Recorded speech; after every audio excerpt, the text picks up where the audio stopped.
Yes, magandang gabi po sa inyong lahat at syempre nandito naman ho tayo sa ating episode ng diskusyon sa Diretsahang Makatwiran at Makatwirang Diretsahan.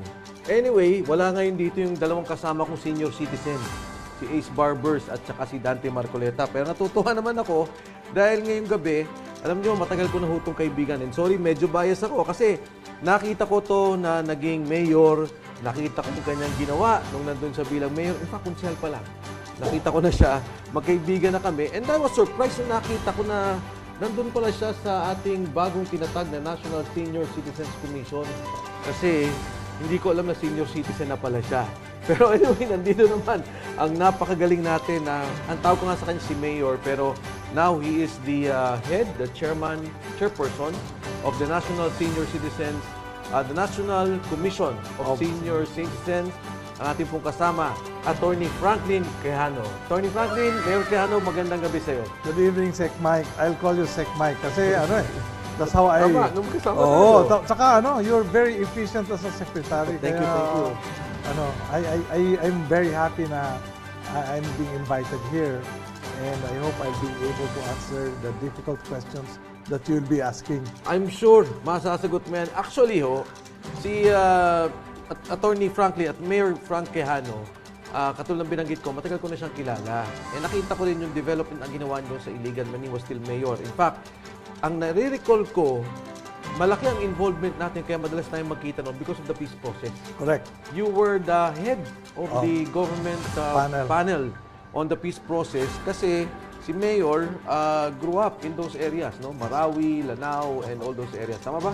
Yeah. Para makilala ka na ng ating mga kababayan. Yeah, and of course, pasalamat din ako kay GMA because Yes. she was the one who really said, help me over the rejectionists. Yes. Kasi ang isang posisyon ng mga narinig ko na pag mag-peace process ka, huwag kang mag-peace process as a grupo lamang. Yeah. Lubos-lubusin mo na yung mga nakipaglaban, na nahati. Yeah.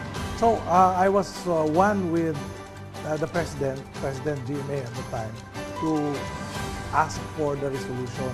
And maraming nangyaring mga developments. In fact, may mga crying moments kasi akala ng mga tao sa ground na wala na ang gobyerno. Yes. And then here comes the dialogue process at nabigyan ng atensyon. Okay. And in addition to that, alam niyo po to si Attorney Frank, para lang po sa mga senior citizens natin, you are in good hands. Kasi itong pinagdaanan nito, nanggaling to sa hirap. I'm sorry to say, hindi sa pangano, pero talagang nanggaling to sa hirap, nag-aral to, scholar to. From elementary to college to law. No, yung law mo is University of San Carlos. Opo. So, Cebuano rin to. And kaya, ang puso nito talagang para sa mahirap. And of course, ngayon, ang mandato mo, hindi lang iligan. Opo. You are now talking of the entire country. Lahat ng senior citizens sa ating bansa. Sa ngayon, kanina sabi ko, Tony Frank, ilan na ba tayo ngayon? 9 million na ba? And you replied to me, yeah. Senior pa na ba? Hindi pa. Sabi ko kasi si Marcoleta at saka si Ace Barbers ang senior eh. Dante Marcoleta. Pero you'll be doing your best because mag-a-aspire ka. Yes, of course. And ako, alam mo, natutuwa pa because anyway, go back to my question. Ang sabi ko kanina, 9 million ang senior citizens. Sabi mo, you are now looking at it at about 11 million. So, 11 million na sa ngayon. At, syempre, pangalawa dyan, ang katotohanan naman, and I'm not sure about, I don't have the data with me, pero alam ko, ang senior citizens ng Pilipinas, maganda talaga ang benefits compared to the other senior citizens benefits at support sa ibang bansa. Di nga. Sana all. Mike, you have really nailed that right in the Kasi, sa ibang bansa, walang yung sa airport, senior citizen lane, wala yan sa ibang bansa. Dito sa Pilipinas, nag-enjoy pati foreigners. Okay. Kasi kung senior citizen sila, madali na silang makapagkuha ng ticket, sakay ng aeroplano. And so we have so much in benefits. Yung sa sine, Yung sa sine. sa ibang bansa, wala no. Oo, pati yung 20% discount. 20% discount, Oo. no? And in fact, 20% discount nila for all goods na to. Diba? For almost everything. Actually, basic, essentials, Yes. yun yung mga kinakailangan. Okay. But again, a lot of things have to be done and we are still new. Yes. So may mga ilang nagre-reklamo na, ba't ang tubig wala? Yung mga ganon. Oo. So, Pero kuryente, kasama na. tubig at kuryente actually, 5%. Yes, oo. So may mga benefits and we need to really ask the seniors in the many areas, may ganun bang benefit na nasa inyo? Kasi kung wala, tulungan tayo. We will Okay. have to really convince the electric cooperatives, Yeah. Meralco and all, Yeah. na mabigyan ng Okay. benefits. Meaning to say, kasi nakita ko yung senior citizens law eh. Nagulat nga ako eh. 3 batas na to, no? From, ngayon may 99994, from Apat na. 734. Apat na! 11916. 11916. Mhm. Okay, so in essence, pinapalawak ng gusto yung suporta sa ating mga senior citizens. Yes. Okay? And itong latest naman na batas is the creation of the National Commission on Senior Citizens. Yung 11350. Okay, so... So, Attorney panglima Frank. yan. Okay, panglima naman. Sorry, ito yung opisina. Yung 4, yung expansion ng services at tulong sa ating mga senior citizens. Opo.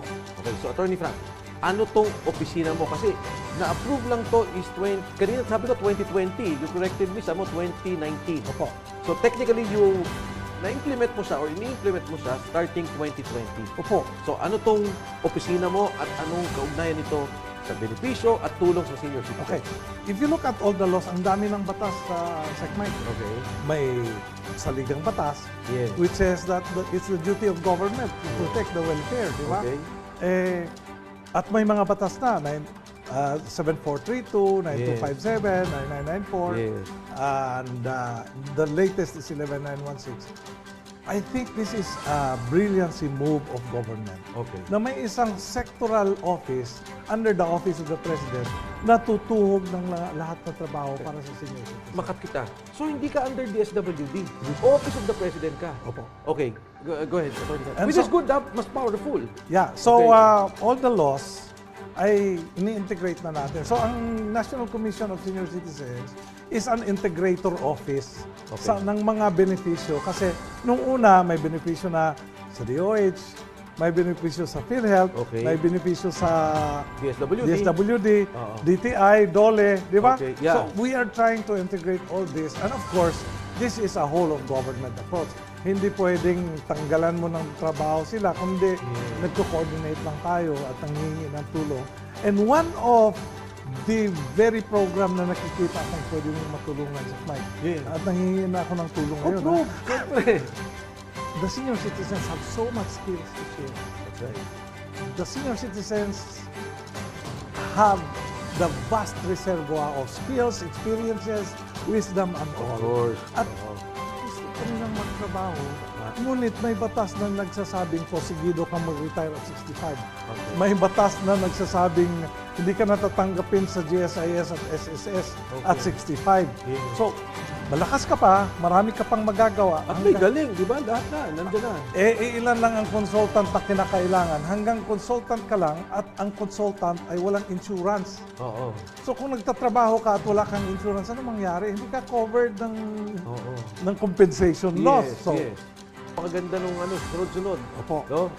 Dumadami nagre-register directly to the Office of the Senior Citizen. And the link is www.ncsc.gov.ph ncsc.gov.ph in short. So please help us and please ask your senior citizens register dahil mas madali ang trabaho, mas maraming programang magawa tayo with an online registration.